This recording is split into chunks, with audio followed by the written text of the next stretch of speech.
So one Monday morning back, 2010, I guess it was, we did all our reports and we sat there for a minute and Dr. Wallace said, let's talk about something. What would you think if we started a medical school? I remember feeling my expression like, surely not. And he said, let me tell you how, and let me tell you where I've been, and let me tell you my dream. And he said, there's a new paradigm that allows us to have a medical school that we don't have to build a $300 million hospital to put it in. And I've just seen one that started at a school in Mississippi that the community needed it and the state needs it.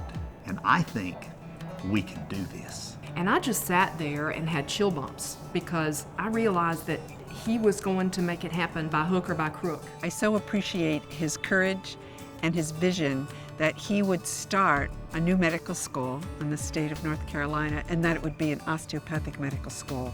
Osteopathic medicine is committed to body, mind, and spirit, and that's very compatible with Campbell University's Christian mission. To have a medical school that is focused on primary care in rural communities and to be involved in their care and in their treatment is going to be tremendous. Our second-year PAs are out on rotation now, and one of them came to my office just to visit yesterday, and her eyes had literally been opened to the dire need.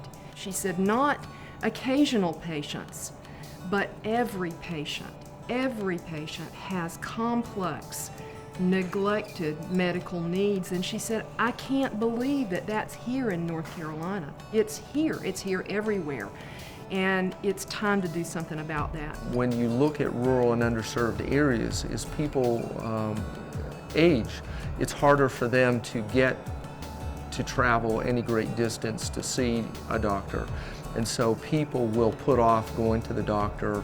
And so their high blood pressure will not get taken care of, their diabetes will not be as well controlled. Given what is happening in healthcare today, we know that we are facing a huge healthcare crisis, and now with the Affordable Care Act, primary care doctors are really becoming frontline, and we know that there aren't enough of us to go around. We hope to recruit students from these underserved regions, because if you get a student that comes from an underserved area, and they do some of their clinical rotations there, they're much more inclined to go back to be physicians in those areas.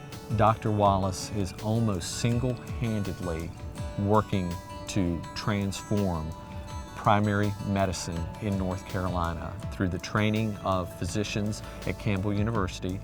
And when we're up to speed, we will have more than 600 doctors in training here at Campbell to go out and serve the underserved communities of North Carolina. Probably half of the students who come to Campbell come because of our religious mission as well as the very fine teaching that we have. And we believe that we'll attract young men and women who want to become physicians, not just to practice medicine, but to practice medicine with a calling. He's enjoyable to work with because he cares so much for so many other people that it's important to him that our students succeed, that our programs succeed. I've never met anyone with such a understanding of the here and now and a vision for what can be. When Dr. Wallace sets his mind to it, he has the resolve to make sure there's going to be a successful completion of any project that's started. He gets excited about things. And when he gets involved in a project, he gets excited. And Ron, we're going to go do this, or we're going to do that. It's like, you know, it's nice to be around someone who's excited about what they're doing and what you're a part of. So many have said, I want to help this. I can't say too much about Dr. Kaufman, who is the charter dean. I said, Dr. Kaufman, you're coming with a blank sheet of paper. Nothing's been written on it.